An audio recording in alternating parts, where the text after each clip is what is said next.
नमस्कार दोस्तों, मेरा नाम है अनिल कुशवाहा और आप देख रहे हैं अनिल स्टडी सेंटर। दोस्तों, जैसा कि आपको पता है कि पार्ट 1 मैंने इस चैप्टर का डाल दिया था। जो चैप्टर दोस्तों यहाँ पर आपका चौथा नंबर चैप्टर है, परमाणु की संरचना, एटॉमिक स्ट्रक्चर। तो इस चैप्टर का दोस्तों मैंने पार्ट 1 अपलोड कर दिया। उसमें मैंने आपको काफ़ी अच्छे से थ्योरी को समझाया हुआ था। यदि आपने उस वीडियो को नहीं देखा दोस्तों, सबसे पहले जाके आपको क्या करना है, उसी वीडियो को देखना है। तो दोस्तों आपको लिंक मिल जाएगी प्लेलिस्ट की, तो वहाँ पर आपको सारे केमिस्ट्री के वीडियो मिल जाएंगे। दोस्तों आपसे एक रिक्वेस्ट और, यदि आपने अभी व्हाट्सअप ग्रुप को नहीं ज्वाइन किया है तो दोस्तों उसकी भी लिंक आपको डिस्क्रिप्शन बॉक्स में मिल जाएगी। तो जिन्होंने अभी व्हाट्सअप ग्रुप को ज्वाइन नहीं किया तो वो लोग व्हाट्सअप ग्रुप को भी ज्वाइन कर लें। उसके बाद दोस्तों आपको जिस चैप्टर का सोल्यूशन चाहिए फिजिक्स केमिस्ट्री मैथ में, उसको दोस्तों आपको नीचे कमेंट बॉक्स में कमेंट करना है। जिस चैप्टर का चाहिए उसको नीचे दोस्तों कमेंट बॉक्स में कमेंट करना है, और उसके पहले दोस्तों वीडियो को लाइक भी कर देना है। वीडियो को लाइक करके कमेंट बॉक्स में आपको कमेंट करना है कि आपको किस चैप्टर का वीडियो चाहिए। तो चलिए दोस्तों आज का जो टॉपिक है पार्ट 2 इसका स्टार्ट करते हैं, जो आपका परमाणु की संरचना चैप्टर है। चलिए दोस्तों देखते हैं। तो देखिए मैंने कहाँ तक कंप्लीट किया हुआ था, आप सभी को पता होगा कि जो यहाँ पर रदरफोर्ड का नाभिकीय परमाणु प्रारूप था ये मैंने कंप्लीट करा दिया हुआ था। तो चलिए दोस्तों अब आगे यहाँ पर जो नील्स बोर का परमाणु मॉडल है इसको हम लोग देखेंगे। तो देखिए यहाँ पर नील्स बोर का परमाणु मॉडल, तो नील्स बोर एटॉमिक मॉडल। तो इसी दोस्तों देखेंगे क्या इन्होंने क्या कहा था, क्या इनके पॉइंट थे। तो चलिए दोस्तों एक एक करके हम लोग देखते हैं। तो यहाँ पर देखिए इन्होंने पहले बोला कि इलेक्ट्रॉन नाभिक के चारों ओर बंद वृत्तीय कक्षाओं में चक्कर लगाते हैं। जो इलेक्ट्रॉन होते हैं आपको पता है ये आपका नाभिक होता है, उसके बाद ये आपके कक्षाएं होती हैं और इलेक्ट्रॉन इसके चारों दोस्तों यहाँ पर चक्कर लगाया करते हैं। तो इलेक्ट्रॉन नाभिक के चारों ओर बंद वृत्तीय कक्षाओं में चक्कर लगाते हैं। चक्करों के लिए आवश्यक अभिकेंद्र बल का कार्य इलेक्ट्रॉन और नाभिक के बीच का स्थिर विद्युतीय आकर्षण करता है। कैसे दोस्तों, देखिए आपको पता है जो नाभिक होता है वो पॉजिटिव होता है, उसका जो दोस्तों इलेक्ट्रॉन चक्कर लगाते हैं इसके चारों ओर वो होते हैं निगेटिव। तो इनमें दोस्तों एक आकर्षण बल उत्पन्न होता है, उसी आकर्षण बल को दोस्तों हम लोग स्थिर विद्युत आकर्षण बल कहते हैं। आपको पता है दोस्तों जब कोई चीज़ किसी केंद्र के परितः घूमेगी तो उसका जो डायरेक्शन होता है केंद्र की ओर ही होता है, उसी को अभिकेंद्रीय बल बोलते हैं। तो वही अभिकेंद्रीय बल दोस्तों यहाँ पर स्थिर विद्युतीय आकर्षण बल का कार्य करता है। तो ये दोस्तों आपको समझ में आ गया होगा कि जो स्थिर विद्युतीय आकर्षण बल है ये क्या है। ये इलेक्ट्रॉन और प्रोटॉन की दोस्तों जो आकर्षण होता है उसके कारण उत्पन्न होता है, क्योंकि एक पॉजिटिव टर्मिनल हो जाएगा एक नेगेटिव टर्मिनल हो जाएगा, तो एक दूसरे को दोस्तों ये क्या करेंगे, आकर्षित करेंगे, अट्रैक्ट करेंगे। तो चलिए दोस्तों ये वाला पॉइंट आपको समझ में आ गया होगा। नेक्स्ट पॉइंट दोस्तों यहाँ पर है इलेक्ट्रॉन केवल कुछ कक्षाओं में ही चक्कर लगाते हैं। इन कक्षाओं की त्रिज्या निश्चित होती है। तो इलेक्ट्रॉन कुछ कक्षाओं में ही चक्कर लगाते हैं जिनकी त्रिज्या दोस्तों निश्चित होती है। इन कक्षाओं में घूमते हुए ये इलेक्ट्रॉन ऊर्जा का विकिरण नहीं करते। इन कक्षाओं को स्थिर कक्षा या ऊर्जा स्तर कहते हैं। तो इनमें दोस्तों ऊर्जा का विकिरण नहीं होता है, और इन कक्षाओं को क्या बोलते हैं, एनर्जी लेवल्स बोलते हैं, फिर स्टेशनरी ऑर्बिट बोलते हैं। इन कक्षाओं को सेल या कोष भी कहते हैं। आपको पता होगा कोष, तो इनको कोष भी कहा जाता है। फिर देखिए दोस्तों नेक्स्ट पॉइंट यहाँ पर है, जब कोई इलेक्ट्रॉन कक्षा में चक्कर लगाता है तो ना तो ऊर्जा में कमी होती है और ना ही ऊर्जा में वृद्धि होती है। दोस्तों जब चक्कर लगाता है, देखिए ये आज मान लीजिए है, तो जब वो चक्कर लगा रहा दोस्तों तब दोस्तों उसकी ऊर्जा में ना तो कमी होगी ना वृद्धि होगी। लेकिन दोस्तों जब उच्च ऊर्जा स्तर से निम्न ऊर्जा स्तर में जाता है तो उसकी ऊर्जा में कमी होती है। तो ये आपको याद रखना है, चक्कर लगाने की बात हो रही है, जाने की बात नहीं हो रही है। तो यहाँ पर एक पॉइंट आपको याद रखना है, आपके क्वेश्चन भी बन सकते हैं इससे। तो आपको जब क्वेश्चन कराए जाएंगे तो आपको उस पर दिखाया भी जाएगा। चलिए दोस्तों नेक्स्ट जो पॉइंट है यहाँ पर ये वाला, इसको देखते हैं। यहाँ पर लिखा हुआ है स्थिर कक्षा में घूमते हुए इलेक्ट्रॉन का कोणीय संवेग। बहुत ही दोस्तों इंपॉर्टेंट पॉइंट है कोणीय संवेग का। यहाँ से आपको फार्मूला याद करना है। कोणीय संवेग h/2π का पूर्ण गुणक अर्थात 1h/2π 2h/2π 3h/2π होता है। अर्थात कोणीय संवेग जो यहाँ पर mvr होता है, mvr क्या हो जाएगा, nh/2π। यहाँ पर दोस्तों n क्या है, यहाँ पर n है कक्षाओं की संख्या, जो प्रथम कक्षा द्वितीय कक्षा तृतीय कक्षा होगी, n हो गई कक्षाओं की संख्या। उसका जो m है ये हो गया इलेक्ट्रॉन का द्रव्यमान। जो आपकी यहाँ पर v है दोस्तों वह हो गई यहाँ पर आपकी इलेक्ट्रॉन की गति। उसका दोस्तों यहाँ r क्या हो गया आपका, r कक्षा की त्रिज्या, जो दोस्तों यहाँ पर h है वो हो गया आपका प्लांक नियतांक। तो ये दोस्तों आपको इतने पॉइंट याद रखने थे। तो यहाँ पर सिर्फ आपको एक ये फार्मूला याद रखना है, mvr = nh/2π। तो ये दोस्तों आपसे फार्मूला पूछा जा सकता है जब स्थिर कक्षा में घूमते हुए इलेक्ट्रॉन का कोणीय संवेग कितना होता है। तो ये आपको याद रखना है। आगे दोस्तों देखिए यहाँ पर लिखा हुआ है इलेक्ट्रॉन ऊर्जा की निश्चित मात्रा को अवशोषित करके उच्च ऊर्जा स्तर में चले जाते हैं। तो यहाँ पर लिखा हुआ है इलेक्ट्रॉन ऊर्जा की निश्चित मात्रा को जब अवशोषित करते हैं, अपने ऊपर ग्रहण करते हैं, तो उनकी ऊर्जा स्तर चेंज हो जाता है। क्या हो जाता है? निम्न से उच्च की ओर चले जाते हैं। जो दोस्तों ऊर्जा का उत्सर्जन करते हैं तो उच्च से निम्न की ओर जाते हैं, जैसा कि मैंने भी आपको पहले बताया, इस पॉइंट की जस्ट पहले बताया था। फिर दोस्तों यहाँ पर है इसी प्रकार इलेक्ट्रॉन ऊर्जा की निश्चित मात्रा को उत्सर्जित करके न्यूनतम कक्षा में कूद जाता है। वही दोस्तों यहाँ पर पॉइंट लिखा हुआ है। ऊर्जा की इस निश्चित मात्रा को क्वांटम कहते हैं। ऊर्जा की निश्चित मात्रा को दोस्तों क्वांटम कहते हैं, जो दोस्तों इलेक्ट्रॉन उत्सर्जित करता है या फिर ग्रहण करता है। उसके बाद एक क्वांटा का मान एच न्यू, दोस्तों यहाँ पर ये वी नहीं है, ये न्यू है, एच उसके बाद ये दोस्तों कुछ आपका न्यू इस तरह बनता है, वी की तरह ही होता है लेकिन थोड़ा इस तरह का बनता है। तो एच न्यू दोस्तों होता है, इसको एच न्यू बोलते हैं। तो एच दोस्तों यहाँ पर क्या हो जाता है आपका प्लांक नियतांक, जिसकी वैल्यू होती है 6.626 × 10⁻34 जूल। दोस्तों ये आपको वैल्यू याद रखनी है, आपसे विकल्प में पूछा जा सकता है जो प्लांक नियतांक का मान होता है कितना होता है और इसका मात्रक क्या होता है। इसका मात्रक जूल सेकेंड होता है, याद रखना है आपको, इसका मात्रक जो होता है जूल सेकेंड होता है। उसके बाद दोस्तों यहाँ पर जो न्यू होता है वह क्या है? न्यू दोस्तों ये आपकी आवृत्ति होती है, फ्रीक्वेंसी होती है। न्यू होती है ये आपकी फ्रीक्वेंसी होती है। फिर दोस्तों नेक्स्ट पॉइंट है नाभिक की ओर से प्रारंभ करके प्रथम द्वितीय तृतीय कक्षाओं को क्रमशः 1 2 3 ... n तक या फिर इनको KLMN अक्षरों से भी प्रदर्शित किया जाता है। जो कक्षाएं होती हैं, प्रथम कक्षा आपकी K होती है, फिर L होती है, फिर M होती है, फिर N होती है, इस तरह दोस्तों।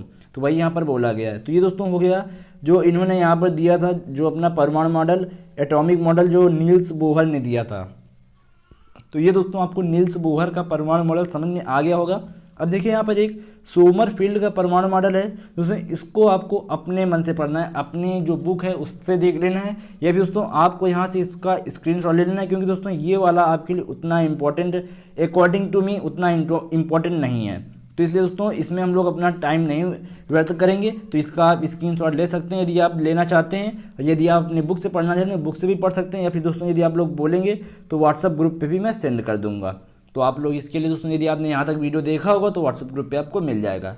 चलिए दोस्तों अब जो नेक्स्ट पॉइंट है उसकी ओर बढ़ते हैं। यहाँ पर नेक्स्ट पॉइंट दोस्तों बहुत ही इंपॉर्टेंट है, जो दोस्तों यहाँ पर है आपका बोर बरी जो आपकी स्कीम है दोस्तों, उसको आपको समझाऊंगा कैसे दोस्तों इसमें आपके इलेक्ट्रॉन फिल किए जाते हैं, कैसे दोस्तों इलेक्ट्रॉन कन्फिग्रेशन आपको करना है, कैसे इलेक्ट्रॉनिक विन्यास करना है। चलिए दोस्तों देखते हैं।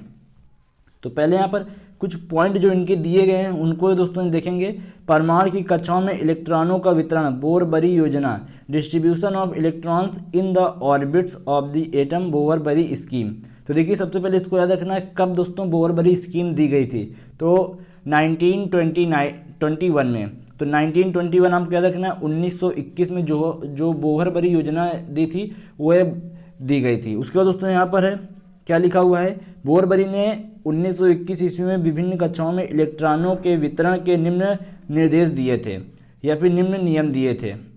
चलिए अब देखिए यहाँ पर क्या नियम है। देखिए यहाँ पर कुछ पेज यहाँ पर थोड़ा थोड़ा कट, चलिए वो इसको आपको बता दूंगा क्या यहाँ पर लिखा हुआ है, उसकी आपको टेंशन लेने की ज़रूरत नहीं है। तो देखिए यहाँ पर दोस्तों पहला पॉइंट क्या है, किसी भी कक्षा में उपस्थित अधिकतम इलेक्ट्रॉनों की संख्या 2n² होती है, जहाँ n उस कक्षा की संख्या होती है। मतलब कि दोस्तों प्रथम कक्षा में आपकी जो अधिकतम इलेक्ट्रॉनों की संख्या होगी वह कितनी होगी 2n²। द्वितीय कक्षा में क्या होगी 2n²। तृतीय कक्षा में क्या होगी 3n²। फर्स्ट आपका जो ऑर्बिट है उसमें भी यही होगी, सेकेंड में भी यही होगी, थर्ड में भी यही होगी, यहाँ पर दोस्तों 2 होगा। अब देखिए यहाँ पर मेन पॉइंट क्या आता है, 1 में होगी 2n²। अब दोस्तों n क्या होता है, n वही होता है जो आपका ऑर्बिट होता है। तो पहले में दोस्तों 1 का मान कितना है 1, तो 2 × 1 का स्क्वायर दोस्तों यहाँ पर आपका 2 आ जाएगा। फिर दोस्तों दूसरे में यहाँ पर n का मान 2 हो जाएगा, तो 2 × 2 का दोस्तों स्क्वायर करेंगे 4 हो जाएगा, तो यहाँ पर दोस्तों 8 आ जाता है। फिर इसी तरह दोस्तों यहाँ पर जब हम 3 रखेंगे तो 3 का दोस्तों यहाँ पर स्क्वायर करेंगे तो 9 हो जाएगा, तो यहाँ 18 आ जाएगा। फिर दोस्तों जब 4 रखेंगे तो 4 का स्क्वायर करेंगे 16, यहाँ पर 32 आ जाएगा। अब दोस्तों देखिए पहला कोष होता है K, तो K में हो जाते हैं 2। फिर होता है L में होते हैं दोस्तों आपके 8। फिर होता है M में होते हैं आपके 18। फिर होता है N में होते हैं 32। तो 2 8 18 32। तो यही दोस्तों जो रूल था बोहर बरी स्कीम, इसी को बोला जाता है। चलिए आगे, ये तो हो गया फर्स्ट पॉइंट। सेकंड पॉइंट पे चलते हैं, क्योंकि दोस्तों सिर्फ एक पॉइंट से आप सब कुछ नहीं बोल सकते हैं। ये नहीं दोस्तों आपने 2 लिखा 18 लिखा, आगे दोस्तों आप लिखते चले गए तो एक पॉइंट से दोस्तों कुछ भी डिफाइन नहीं किया जा सकता है। चलिए दोस्तों अब आगे बढ़ते हैं। इसी में देखिए लिखा हुआ है बाह्यतम कोश में अधिकतम इलेक्ट्रॉनों की संख्या 8 हो सकती है तथा इसके अंदर वाले कोश में 18 से अधिक नहीं हो सकती है। अब दोस्तों देखिए यहाँ कहने का मतलब ये है कि जो बाह्यतम कोश होगा उसमें 8 से अधिक नहीं होगी। अधिकतम इलेक्ट्रॉनिक संख्या कितनी होगी? 8 होगी। कैसे? मान लीजिए दोस्तों आपका यहाँ पर 20 नंबर जो जिसका परमाणु क्रमांक 20 होता है यहाँ पर कैल्शियम, उसका आपको इलेक्ट्रॉनिक कन्फिग्रेशन करना है। तो आपको पता है दोस्तों फर्स्ट कक्षा में अधिकतम इलेक्ट्रॉन कितने रह सकते हैं? 2। फिर दोस्तों सेकेंड में कितने रह सकते हैं? 8। अब देखिए 8 2 10, आपके बचे कितने? 10। और आप दोस्तों जो थर्ड कक्षा होती है, थर्ड ऑर्बिट होता है, उसमें मैक्सिमम कितने रख सकते हैं? मैक्सिमम दोस्तों 18 रखने होते हैं। लेकिन दोस्तों यहाँ पर देखिए जो आपकी यहाँ पर थर्ड कक्षा बन रही है यही आपकी यहाँ से यदि आप 10 रख देंगे तो ये आपकी लास्ट कक्षा बनेगी। लेकिन यहाँ पर क्या बोला गया है कि अधिकतम इलेक्ट्रॉनिक संख्या 8 से अधिक नहीं हो सकती। यदि आप बाह्यतम कोश में हैं तो बाह्यतम कोश में 8 से अधिक हो ही नहीं सकती है। तो यहाँ पर जो 10वां है ये दोस्तों आपका बाह्यतम कोश बन रहा है, मतलब कि तीसरी जो कक्षा यहाँ पर होगी बाह्यतम कोश बन रही है। तो यहाँ पर क्या लिखेंगे? पहली कक्षा में दोस्तों मैक्सिमम 2, दूसरी में 8, उसके बाद यहाँ पर हम 10 लिख सकते थे। लेकिन दूसरा रूल यहाँ ये कहता है कि बाह्यतम कक्षा में अधिकतम इलेक्ट्रॉन 8 ही हो सकते हैं, 8 से अधिक नहीं हो सकते। तो यहाँ पर हम लोग 8 रखेंगे। अब दोस्तों अब कितने बचे? यहाँ पर 2 बचे, तो लास्ट में 2 लिख देंगे। तो 2 8 8 2। तो ये हो गया दोस्तों इनका सेकंड रूल। अभी दोस्तों आपको तीसरा रूल बताऊंगा, फिर दोस्तों आपको वहाँ पर कन्फ्यूजन होगा तो मैं कन्फ्यूजन आपको क्लियर करूँगा। टेंशन वाली कोई बात नहीं। अब देखिए तीसरा है सबसे बाहरी कोश में 2 से अधिक तथा उसकी भीतरी कोश में 9 से अधिक इलेक्ट्रॉन तभी हो सकते हैं जब अंतिम से पहले कोश में इलेक्ट्रॉनों की संख्या 2n² हो चुकी हो। कहने का मतलब दोस्तों यहाँ पर ये है, मान लीजिए आपको 22 का निकालना है। 22 का निकालना है तो क्या लिखेंगे? 2 लिखेंगे, 8 लिखेंगे, फिर दोस्तों आप 8 लिख के यहाँ पर दोस्तों 4 लिख देंगे। 2 8 10 10 8 18 4 22। लेकिन दोस्तों यहाँ पर ये रॉन्ग हो जाएगा क्योंकि जो तीसरा रूल है यहाँ पर ये कहता है, तीसरा रूल दोस्तों यहाँ पर क्या कहता है? सबसे बाहरी कोश में 2 से अधिक तथा उसकी भीतरी कोश में जो 9 से अधिक इलेक्ट्रॉन तभी हो सकते हैं जब अंतिम से पहले वाली कोश में इलेक्ट्रॉनों की संख्या 2n² हो चुकी हो। तो यहाँ पर देखिए पहले में दोस्तों 2 हो गए, फिर 8 हो गए, फिर हम लोगों ने 8 लिखे। अब यहाँ पर दोस्तों बच कितने रहे हैं? यहाँ पर हम लोग के 2, यहाँ पर 4 बच रहे हैं। लेकिन यहाँ रूल कहता है और जो 4 बच रहे हैं ये आपका लास्ट कक्षा हो जाएगा, मतलब कि ये आपकी अंतिम ऑर्बिट हो जाएगी, लास्ट ऑर्बिट होगी। तो लास्ट ऑर्बिट होने का मतलब कि यहाँ पर 2 से अधिक नहीं होंगे। 2 से अधिक कब होंगे? जब दोस्तों इसके 2n² कंप्लीट हो जाएंगे। लेकिन यहाँ पर अभी दोस्तों ये तीसरी कक्षा है, तीसरी कक्षा में कितने होते हैं? 18 होते हैं। लेकिन यहाँ पर कितने? 8। तो इसका मतलब पहले हम इसको फिल करेंगे, इसको अभी 2 का 2 रहने देंगे। देखिए कैसे? तो 2 8 कर देंगे। उसका दोस्तों इधर हम लोग, अब देखिए इधर हम लोग पहले 2 लिख देते हैं क्योंकि इधर तो 2 रहना है, इधर लास्ट ऑर्बिट में आपके 2 से अधिक होने ही नहीं है। तो 2 8 10 10 2 12 बचे दोस्तों आपके 10, तो यहाँ पर 10 भर देंगे। तो 2 8 10 2। तो ये दोस्तों आपका जो 22 जिसका परमाणु क्रमांक होगा उसका ये इलेक्ट्रॉनिक कन्फिग्रेशन हो गया, परमाणु जो विन्यास होता है इलेक्ट्रॉन विन्यास हो गया। अब देखिए इनको आपको भरना कैसे है? देखिए ये होता है आपका नाभिक, उसका दोस्तों ये आपका फर्स्ट कोश हो गया, ये आपका सेकेंड कोश हो गया, ये आपका थर्ड कोश हो गया। चलिए यहाँ से मैं कलर को चेंज करता हूँ और आपको समझाता हूँ। अब देखिए मान लीजिए पहले कोश में यहाँ पर जो इलेक्ट्रॉनिक कन्फिग्रेशन बना था 2 बना था, 8 बना था, और यहाँ पर फिर उसका दोस्तों यहाँ पर 10 बना था, फिर यहाँ से 10 बना था, फिर आपका 2 बना था। तो अधिकतम जो इलेक्ट्रॉन कैसे भरे जाएंगे? 2, पहली कक्षा में 2, तो यहाँ पर 1 2, फिर 8 भरे जा सकते हैं। तो इसमें 1 2 3 4 5 6 7 8। तो मैंने यहाँ पर 8 भर दिए। फिर दोस्तों आगे यहाँ पर देखिए 10 भरे जा सकते हैं। नेक्स्ट कक्षा में जो 10 भरे जाएंगे तो 1 2 3 4 5 6 7 8 9 10। तो यहाँ पर दोस्तों 10 भर दिए गए। अब यहाँ पर फिर 2 बचे हैं तो यहाँ पर हम लोग एक कक्ष यहाँ पर और बना लेंगे। यहाँ पर देखिए तो हम लोग यहाँ पर एक कक्ष और बना लेते हैं। तो ये हो गया दोस्तों चौथा कक्ष। पहला ये, दूसरा ये, तीसरा ये, चौथा ये। तो यहाँ पर देखिए फिर से हम लोग यहाँ पर कलर चेंज करते हैं। यहाँ पर 2 भरने हैं तो हमने 1 ले लिया, 2 ले लिया।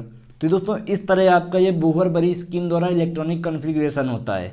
तो अब देखिए नेक्स्ट पॉइंट यहाँ पर क्या बोला जा रहा है। नेक्स्ट पॉइंट आपको बताता हूँ। नेक्स्ट पॉइंट है कि बाहरी कक्षा में 8 इलेक्ट्रॉन पूर्ण होने पर ही नई कक्षा प्रारंभ होगी, जैसा कि दोस्तों अभी आपको बताया गया। अब देखिए दोस्तों यहाँ पर यदि हम लोग देखिए यहाँ पर लेते हैं 28 का, तो 28 का क्या करेंगे, पहले 2 लिखेंगे फिर 8 लिखेंगे, ये 8 2 10 हो गया। अब कितना बच रहा 18। तो यहाँ पर देखिए पहले क्या करेंगे, अब 8 2 10, अब यहाँ देखिए 2 पहले लिख देंगे। अब इधर देखिए पहले हमको 18 इस वाली कक्षा में पूर्ण करना है, क्योंकि जो ये रूल कहता है 2 से अधिक तभी होंगे जब दोस्तों ये वाली कंप्लीट होगी। तो अभी जब यही नहीं कंप्लीट है तो इसमें दोस्तों आगे हम लोग भर ही नहीं पाएंगे। तो पहले हम लोग इसको कंप्लीट करेंगे। तो 2 8 10 10 2 12 कितने बचे 16, तो 16 यहाँ पर आ जाएगा। तो 2 8 10 10 उसके बाद 26 26 2 28, तो ये इस तरह कंप्लीट हो जाएगा। अब दोस्तों देखिए कुछ यहाँ पर आपके एजम्पशन होते हैं, अपवाद वाले होते हैं, उनको भी देख लेते हैं। यहाँ पर बोहर बरी योजना के अपवाद देखिए, यहाँ पर आपको अपवाद बताया जाएगा कैसे अपवाद हुए ये। देखिए दोस्तों यहाँ पर दिया गया है, इलेक्ट्रॉनों को भरते समय डी अथवा एफ कक्षक के पूर्णतया या अर्धपूर्ण भरे होने में यदि, यहाँ पर देखिए फिर से दोस्तों क्योंकि यहाँ पर कटा हुआ था, देखिए एस पी डी एफ, पहला दोस्तों एस होता है, फिर पी होता है, फिर डी होता है, फिर एफ होता है। तो वही दोस्तों के एलिमेंट में जो होता है फर्स्ट दूसरा तीसरा चौथा, उसके बाद यही इसमें भी first second third and fourth होता है। तो देखिए यहाँ पर देखिए क्या यहाँ पर अपवाद किसमें हैं। इलेक्ट्रॉनों को भरते समय डी अथवा एफ कक्षक के पूर्णतया या अर्धपूर्ण भरे होने में यदि केवल एक, यहाँ दोस्तों केवल लिखा है, के आपको दिख रहा होगा, यहाँ पर केवल है, केवल एक इलेक्ट्रॉन की कमी हो, मतलब कि डी अथवा एफ कक्षक के भरने में आपका एक इलेक्ट्रॉन कम हो, अर्धपूर्ण भरने में या फिर पूर्ण भरने में एक इलेक्ट्रॉन की कमी हो, तो बाह्यतम कक्षा में से एक इलेक्ट्रॉन डी अथवा एफ कक्षक में कूद जाता है। इसका कारण अर्धपूर्ण अथवा पूर्ण भरे कोश का अत्यधिक स्थायित्व है। तो देखिए कैसे, देखिए यहाँ पर CU का एग्जाम्पल दिया गया, कितना होता है 2 8 10 10 और 18 होगा 28 1 29। तो देखिए 29 का हम लोग करेंगे, यहाँ पर ये होता है 29। तो सबसे पहले यहाँ पर 2 लिखेंगे फिर 8 लिखेंगे। उसके बाद दोस्तों देखिए यहाँ पर हम लोग क्या करते हैं, 2 लिख देते हैं, क्योंकि पहले हमको इस वाली कक्षा को पूर्ण करना होता है। ये वाली तभी भरेगी जब ये वाली पूर्ण हो जाएगी।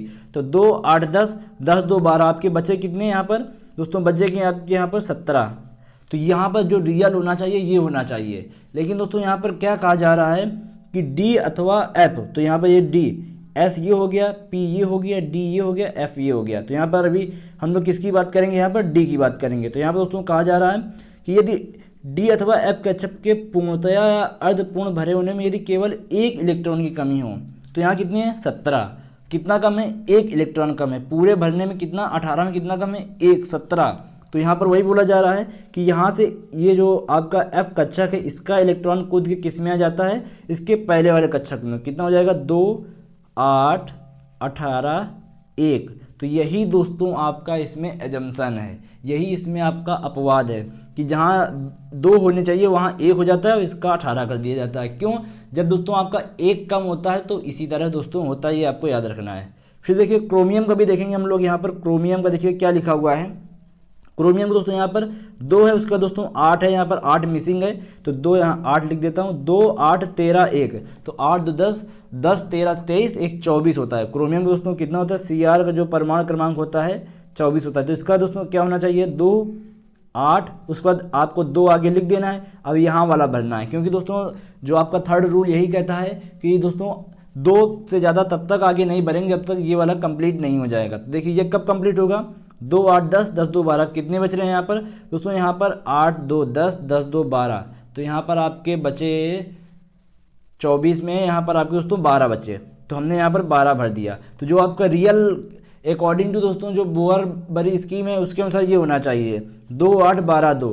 लेकिन दोस्तों यहाँ पर देखिए अर्धपूर्ण भरे होने में दोस्तों यहाँ पर 1 कम है, तो जब अर्धपूर्ण भरे होने पे 1 कम होता है तो इसका 1 इलेक्ट्रॉन कूद के इधर आ जाता है। तो क्या हो जाएगा दोस्तों यहाँ पर 2 8 13 1, तो ये दोस्तों आपका क्रोमियम का हो जाता है। तो उम्मीद है दोस्तों ये आपको समझ में आ गया होगा।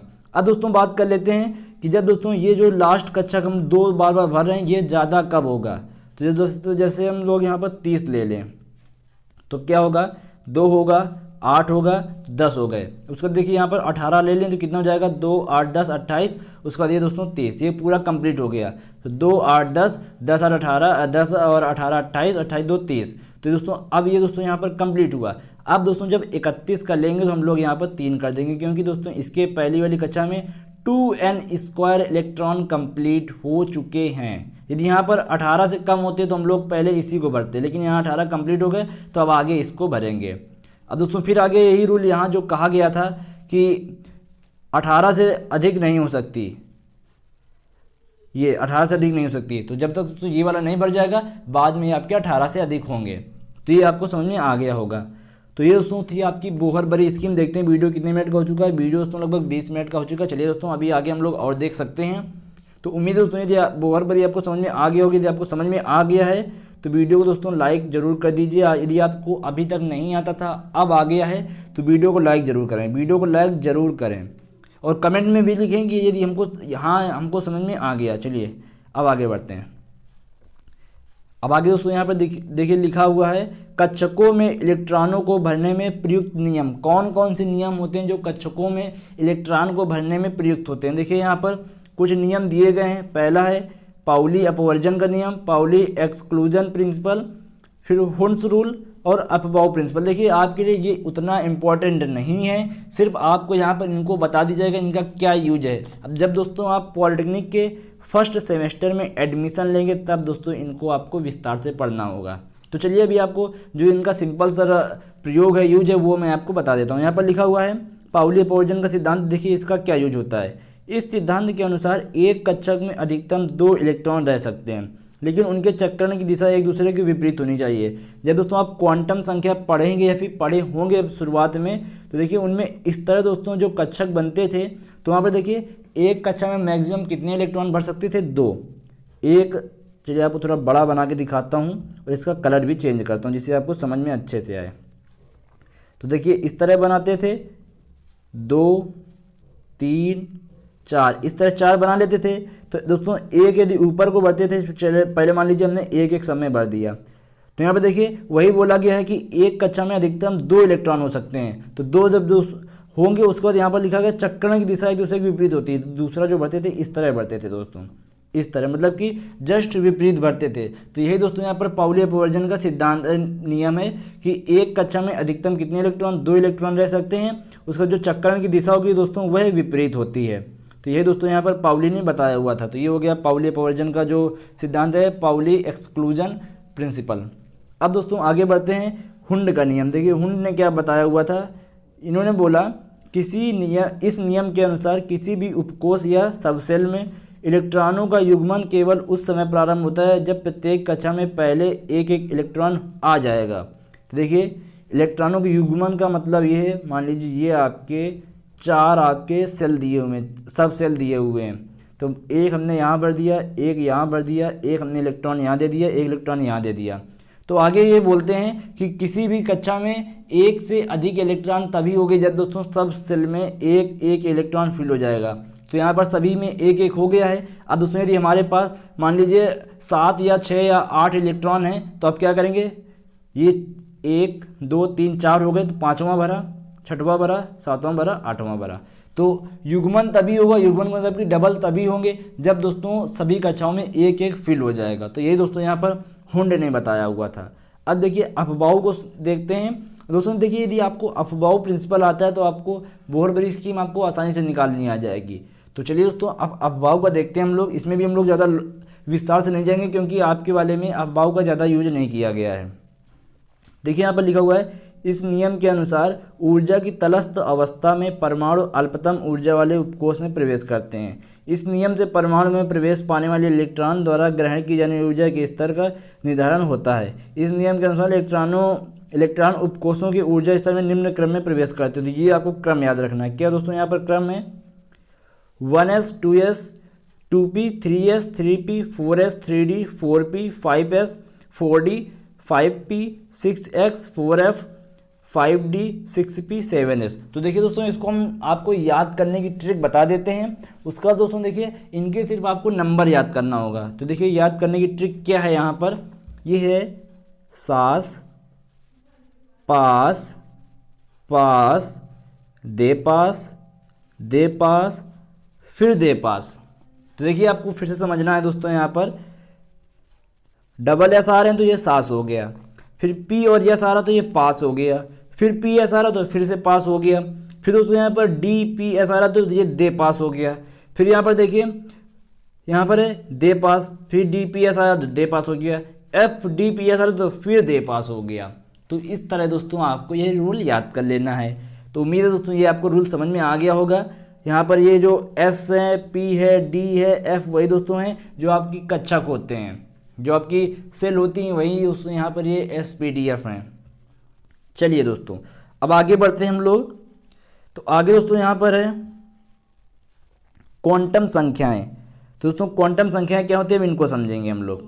क्वांटम संख्याओं में आगे बढ़ने से पहले आपको एक चीज़ और पता होनी चाहिए, जो यहाँ पर एस पी डी एफ के मान होते हैं वो कितने होते हैं। देखिए यहाँ पर होता है एस पी डी एफ। दोस्तों इनके मान आपके के एल एम एन वाले नहीं होते हैं दोस्तों, इनके मान होते हैं 2, उसके बाद यहाँ पर आपका 6, 10, 14। तो यहाँ पर इनके मान 2, 10, 2, 6, 10, 14 होते हैं। तो यहाँ पर लिखते हैं 1s2, 2s2, 2p6, उसके बाद 3s10 और उसके 3s2 हो जाएगा। फिर दोस्तों यहाँ पर 3p6 हो जाएगा, 4s2 हो जाएगा, 3d यहाँ पर 10 हो जाएगा। तो इस तरह दोस्तों आपको लिखने होते हैं। तो यहाँ पर जो इसमें एसपीडीएफ का मान होता है कितना होता है, 2 होता है। उसके बाद दोस्तों यहाँ पर आपका आगे 6 होता है, 10 होता है, फिर 14 होता है। तो ये आपको याद रखना है। तो अब हम लोग दोस्तों चलते हैं क्वांटम संख्याओं की ओर। पहले एक बार चेक लेते हैं वीडियो कितने मिनट का, 26 मिनट का। देखते हैं क्वांटम संख्याओं में कितना दिया हुआ है, जो आपके क्वांटम नंबर्स हैं इनमें। देखिए चलिए ये हो जाएगा 4 मिनट में, 5 मिनट में आपका। तो इसमें आपको ज़्यादा डिटेल में जाने की जरूरत नहीं है, जब आप पॉलिटेक्निक फर्स्ट ईयर में जाएंगे तब इनको आपको डिटेल में पढ़ना है। तो देखिए यहाँ पर क्या लिखा हुआ है, परमाणु के नाभिक के परितः इलेक्ट्रॉन की स्थिति को परिभाषित करने के लिए 4 संख्याओं का प्रयोग किया जाता है, जिन्हें हम लोग क्वांटम संख्याएं कहते हैं। देखिए 4 संख्याएं होती हैं। 4 संख्याएं कौन कौन सी होती हैं, प्रिंसिपल क्वांटम नंबर्स। तो यहाँ पर मुख्य क्वांटम संख्या, इससे इलेक्ट्रॉन की स्थिति तथा ऊर्जा का पता चलता है। यहाँ पर इलेक्ट्रॉन कहाँ पर है, उसका उसमें ऊर्जा की क्या दोस्तों, वहाँ पर ऊर्जा की क्या स्थिति है, वो दोस्तों आपका मुख्य क्वांटम संख्याओं में पता चलता है, प्रिंसिपल क्वांटम संख्याओं में। यह शून्य को छोड़कर कोई भी पूर्ण संख्या हो सकती है, सिर्फ शून्य नहीं होगी, आपका 1, 2, 3, 4 कुछ भी हो सकता है दोस्तों। फिर देखिए यहाँ पर द्विगंशीय क्वांटम संख्या है, एजीमुथल क्वांटम नंबर। ये क्या होता है दोस्तों, यह उपकक्षा के आकार को निर्धारित करता है। जो यहाँ पर आपकी सब सेल होता है दोस्तों, उसकी कक्षा के दोस्तों आकार को निर्धारित करता है। जो आपका दोस्तों यहाँ पर कक्षा दोस्तों होता है, कोष होता है, उसके दोस्तों जो सब कोष होता है उसको निर्धारित करता है, तो उसके आकार को निर्धारित करता है। फिर उसके बाद इसका मान 0 से n-1 तक होता है। यदि n का मान यहाँ पर 2 होगा तो यह 0 से 1 हो जाएगा। यदि n का मान 3 होगा तो 0 से 2 हो जाएगा। तो इसका मान जो होता है 0 से n-1 तक होता है। l का कुल मान प्राथमिक क्वांटम संख्या के बराबर होता है। जो यहाँ पर l होता है वह 0 के बराबर होता है। उसके बाद 0, 1, 2, 3 मान आने वाली द्विगंशीय क्वांटम संख्या एसपीडीएफ उपकक्षा को दर्शाती हैं। तो ये आपको याद रखना है। फिर दोस्तों आगे देखिए यहाँ पर 2 क्वांटम संख्याएं ज़्यादा जरूरी हैं। इनके दोस्तों जो मान होते हैं देखिए आपको बता देते हैं। इसका मान l पर निर्भर करता है, जो l होता है उस पर निर्भर करता है। जो आपका प्रथम वाली होती है उसको l से प्रदर्शित करते हैं, तो इसका मान l पर निर्भर करता है। l के दिए गए मान के लिए m का मान -1 से +1 तक कुछ भी हो सकता है। -1 से +1 के बीच में दोस्तों कोई भी संख्या आपकी हो सकती है। फिर यहाँ पर लास्ट है क्वांटम संख्या जो है स्पिन क्वांटम नंबर। देखिए ये क्या होते हैं, यह एक इलेक्ट्रॉन के घुमाव की दिशा को प्रदर्शित करते हैं। 2 ही मान हो सकते हैं, एक होता है +1/2, दूसरा होता है -1/2। तो जैसा मैंने आपको बताया था, जब हम लोग यहाँ पर क्वांटम संख्याएं जो यहाँ पर इलेक्ट्रॉन बढ़ते हैं, यदि ये ऊपर की ओर है तो इसका मान +1/2 होगा। यदि ये नीचे की ओर है तो इसका मान -1/2 होगा। यही दोस्तों यहाँ पर बोला गया डाउन स्पिन मतलब कि नीचे की ओर, अप स्पिन मतलब कि ऊपर की ओर। तो ये दोस्तों हो गई क्वांटम संख्याएं, ज़्यादा आपको डिटेल में जाने की जरूरत थी नहीं। अब देखिए यहाँ पर इतना बचा, इसको भी हम लोग कंप्लीट कर लेते हैं इस वीडियो में। चलिए यहाँ पर देखिए लिखा हुआ है परमाणु क्रमांक क्या होता है, और आपका परमाणु संख्या, परमाणु क्रमांक, द्रव्यमान संख्या, इलेक्ट्रॉन, प्रोटॉन, न्यूट्रॉन, देखिए सब क्या होते हैं इनमें। चलिए वो भी आपको मैं बता देता हूँ। देखिए सबसे पहले परमाणु क्रमांक हो या परमाणु संख्या, बात एक ही है। परमाणु क्रमांक हो या परमाणु संख्या, लेकिन यहाँ पर द्रव्यमान संख्या आ जाएगा तो बात दोस्तों अलग हो जाएगी। तो परमाणु क्रमांक की बात करते हैं। पहले यहाँ पर परमाणु क्रमांक क्या होता है, तो देखिए एटॉमिक नंबर। तो मोसले, याद रखना है किसने परमाणु क्रमांक की खोज किसने की थी सर्वप्रथम, मोसले ने। कब की थी, 1913 में। तो मोस्ट इंपोर्टेंट क्वेश्चन है दोस्तों, बन सकता है कि परमाणु क्रमांक की सर्वप्रथम खोज करने वाले वैज्ञानिक का नाम बताइए, तो मोसले हो जाएंगे। कब की थी, 1913 में। फिर दोस्तों तत्वों के परमाणु के महत्वपूर्ण मौलिक गुण व गुण परमाणु क्रमांक या परमाणु संख्या की खोज की मोसले ने। किसी तत्व के परमाणु के नाभिक पर उपस्थित समस्त धनावेश संख्याओं को परमाणु संख्या या परमाणु क्रमांक कहते हैं। जो दोस्तों वहाँ पर धनावेश उपस्थित होते हैं, प्रोटॉन, धनावेश किस में होता है, प्रोटॉन में। तो प्रोटॉन की संख्या ही दोस्तों यहाँ पर आपकी परमाणु क्रमांक कहलाती है। इसको किससे प्रदर्शित करते हैं, जेड से प्रदर्शित करते हैं। फिर देखिए यहाँ पर आगे लिखा गया है, चूँकि नाभिक में उपस्थित समस्त धनावेश प्रोटॉनों की संख्या के बराबर होता है, जैसा कि मैंने अभी आपको दोस्तों ऊपर बताया भी था, अर्थात यह कक्षा में उपस्थित इलेक्ट्रॉनों की संख्या के बराबर होता है। फिर देखिए यहाँ पर लिखा हुआ है परमाणुओं की जो संख्या होती है प्रोटॉनों की संख्या के बराबर होती है और इलेक्ट्रॉनों की संख्या के भी बराबर होती है। जैसा कि दोस्तों आपसे हम बोलें कि हाइड्रोजन का जो परमाणु क्रमांक या परमाणु संख्या होती है 1 होती है, तो इसमें इलेक्ट्रॉन कितने हो गए, 1, इसमें प्रोटॉन कितने हो गए, 1। तो वही बात होती है दोस्तों। जैसा कि ऑक्सीजन का जो परमाणु क्रमांक कितना होता है, 6 होता है। तो दोस्तों यहाँ पर जो ऑक्सीजन का होता है वह 8 होता है। तो यहाँ पर देखिए ऑक्सीजन का 8 होता है, तो इसमें परमाणु कितने हो गए, परमाणु क्रमांक कितना हुआ, 8 हुआ। इलेक्ट्रॉन कितने होंगे, 8 होंगे। प्रोटॉन कितने होंगे, 8 होंगे। तो वही दोस्तों यहाँ पर बोला गया है। फिर देखिए द्रव्यमान संख्या क्या होती है। द्रव्यमान संख्या दोस्तों देखिए मास नंबर, जैसे कि ऑक्सीजन का 16 होता है, उसके बाद आपका कैल्शियम का 40 होता है, आर्गन का भी आपका 40 होता है। तो वही दोस्तों यहाँ पर है, किसी परमाणु की द्रव्यमान संख्या उसके नाभिक में स्थित न्यूट्रॉनों तथा प्रोटॉनों की संख्या के योगफल के बराबर होती है। उसके बाद इसे ए से प्रदर्शित करते हैं। तो देखिए यहाँ पर लिखा गया है, जो द्रव्यमान संख्या होती है वह आपके प्रोटॉनों की संख्या प्लस न्यूट्रॉनों की संख्या। थोड़ा आपको जूम करता हूँ फिर आपको दिखाता हूँ। जो आपकी द्रव्यमान संख्या होती है प्रोटॉनों की संख्या या फिर न्यूट्रॉनों की संख्या के बराबर होती है, प्रोटॉनों की संख्या प्लस न्यूट्रॉनों की संख्या। फिर देखिए जो प्रोटॉनों की संख्या किसके बराबर होती है, परमाणु क्रमांक के बराबर होती है। तो प्रोटॉनों की संख्या की जगह क्या लिख सकते हैं, परमाणु क्रमांक। तो द्रव्यमान संख्या किसके बराबर हो सकती है, परमाणु क्रमांक और न्यूट्रॉनों की संख्या के भी बराबर हो सकती है। अब आपको पता है जो आपकी परमाणु क्रमांक होता है, द्रव्यमानों प्रोटॉनों की संख्या होती है, इलेक्ट्रॉनों की संख्या होती है, तीनों आपस में बराबर होते हैं। तो परमाणु क्रमांक की जगह हम लोग इलेक्ट्रॉनों की संख्या भी लिख सकते हैं। तो जो द्रव्यमान संख्या हो जाएगी इलेक्ट्रॉनों की संख्या प्लस न्यूट्रॉनों की संख्या के भी बराबर होती है। तो इसको ए से प्रदर्शित करते हैं, ए बराबर होता है जेड प्लस एन। दोस्तों मोस्ट इंपॉर्टेंट फार्मूला है, इसको दोस्तों आप लोग अपनी कॉपी पर नोट कर लीजिए। ये दोस्तों बहुत ही क्वेश्चन इससे आपसे पूछे जाएंगे। तो चलिए दोस्तों ये आपको समझ में आ गया होगा। अब देखिए यहाँ पर इंपॉर्टेंट जो यहाँ पर दिया हुआ है, परमाणु क्रमांक तथा द्रव्यमान संख्या के साथ किसी परमाणु को निम्न प्रकार प्रदर्शित किया जाता है। तो मैंने आपको पिछले वीडियो में भी बताया था, जैसे कि आपको प्रदर्शित करना है हाइड्रोजन का, तो 1H1 लिख देते हैं, ये आपका परमाणु क्रमांक हो जाता है, ये आपका परमाणु भार हो जाता है।